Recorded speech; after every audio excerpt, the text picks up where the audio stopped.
understand the root cause. I, being a doctor, we don't believe in symptomatic treatment. We believe in trying and finding out what is the cause and killing the germ. That's a better treatment. What is the cause of terrorism? The experts say that the cause of terrorism is injustice. When injustice is done on a particular group of people, when wrong is done on a particular group of people, they tend to retaliate. And that is the only cause of terrorism.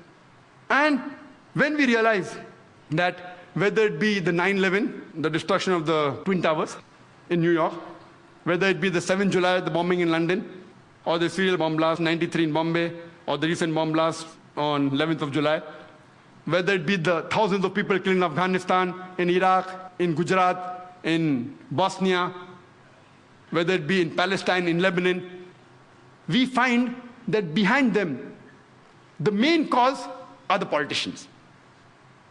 I was wondering that when I landed in UK, that why were 21 young Muslims arrested?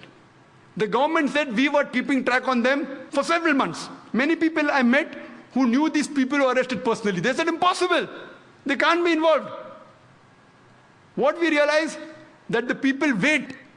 When should this news come out? At that time, Israel was attacking Lebanon. Thousands of people were killed. The Britishers were objecting. So then you have a diversion. 21 Muslims supposed to bomb the airline are arrested. It's a bigger news, so people forget about thousands of innocent people being killed in Lebanon. Same thing in India, Kargil. Any problem, politicians talk about Kargil, talk about the enemy, Pakistan. Diversion, politics, whether it be in USA, whether it be in UK, whether it be in India. The major cause are the politicians. We know that our country, more than 60 years back, they were ruled by the Britishers, and they had a policy of divide and rule. More than 50 years back, we got freedom from the Britishers, but unfortunately, they have left, but they have left the policy behind. And our Indian politicians, they have adopted this policy of divide and rule. They adopt this policy of divide and rule for the vote bank. From records, we come to know that the country which has the maximum riots anywhere in the world, it is India. If not daily, at least once a week, we have communal riots. This great country of ours, so many great religions are there.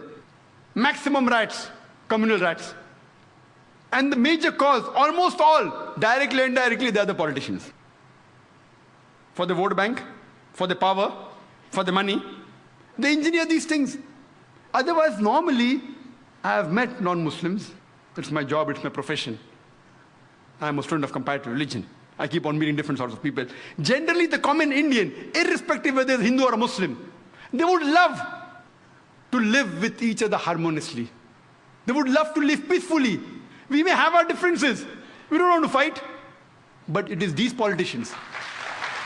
It is these politicians who engineer hatred amongst different religions so that they could fill their vote bank. And you see almost all the riots that have taken place, indirectly or directly, they are the cause. We know that a few years back, there was a political gimmick. The Babri Masjid and Ram Janmabhoomi issue. You know Babri Masjid, Ram Janmabhoomi issue in Ayodhya? I would like to know how many of us Muslims and Hindus knew about Babri Masjid and Ram Janmabhoomi before the politicians made it a gimmick. How many of us knew? I had never heard of this, Babri Masjid. And when I asked the common Hindu, he had never heard of this. Only after the politicians made it a political gimmick, people knew about it. And we know on the 6th of December, 1992, they wanted to have a big procession, a gathering at this site.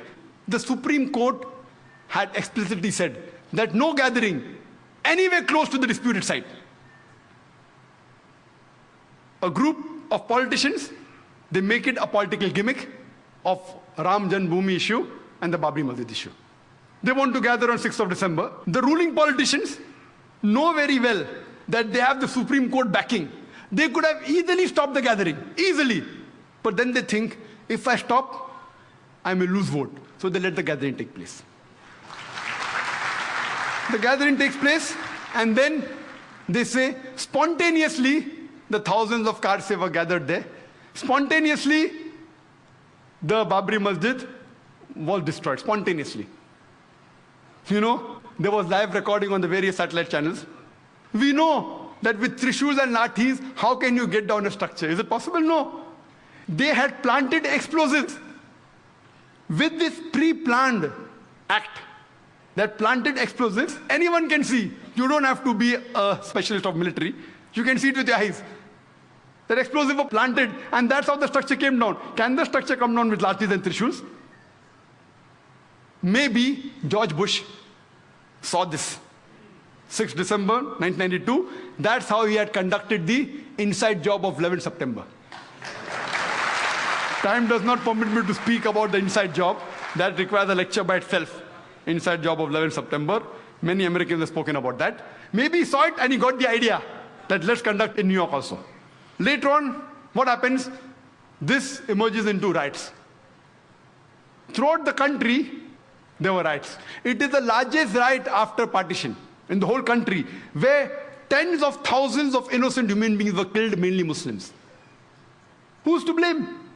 The innocent Indians. They are instigated by the politicians. Fight, kill the opposite religion people. Instigated, innocent people, they get instigated and they do the act. We know that even in Bombay, one of the cities that was maximum affected was Bombay. Even during partition, the riots that took place in Bombay was the worst in the history of Bombay. Even during partition, so many people were not killed as during the December 92 and January 93 riots. The police, if they wanted, they could have easily prevented the riot, very easy. With the backing of the reserve police, with the backing of the military, easily they could have done it, but they did not do it. Most of them were silent spectators. Some were good, they tried, but they were in a minority. Majority were silent spectators, some were party to it. I'm aware that even the police is controlled by the politicians. So the police wants to do something, the politicians come in between. So the blame goes back to the politicians. Later on, the government appoints a single judge commission to appease the minority. And they appointed Justice Sri Krishna. It was famously called as the Sri Krishna Commission. And we know that Justice Sri Krishna, he was and is a devout and a practicing Hindu. But at the same time, he's an upright and honest judge, just like how we have Justice Suresh here. An honest and an upright judge. The verdict he gave, it did not go down the throat of the government. It takes a few years. And he had analyzed the full cases of the riots. He spoke with the politicians, with the police. Individually, he visited 26 police stations, analyzed the records, spoke with the police officer, junior and senior, spoke with the victims, spoke with the media, and after a great deal of research, he presented, we have this damning verdict of Sri Krishna Commission. He even gave suggestions, how can we prevent these riots? But, you know, it takes time. By the time this happened, the government says bygones are bygones. Because they know if they implement the report, they are afraid that they will lose the vote bank. At that time, to appease the minority, they appointed the commission. How many commissions? I don't know. I don't know how many commissions have been implemented. I think Justice Suresh can tell. How many commissions that they appoint have really been implemented in India? How many? So here we know it is a delaying tactics. The innocent Indians, especially the Muslim victims, we have faith in the judiciary system of India. If the politicians betray us, if our other citizen fellow members betray us, if the police betrays us, in this country, we have yet faith in the judiciary system. And we know that finally, most of the innocent people, whether they are arrested, etc., they are finally released. But the damage done to them, it cannot be undone. Later on, we come to know, after a couple of months,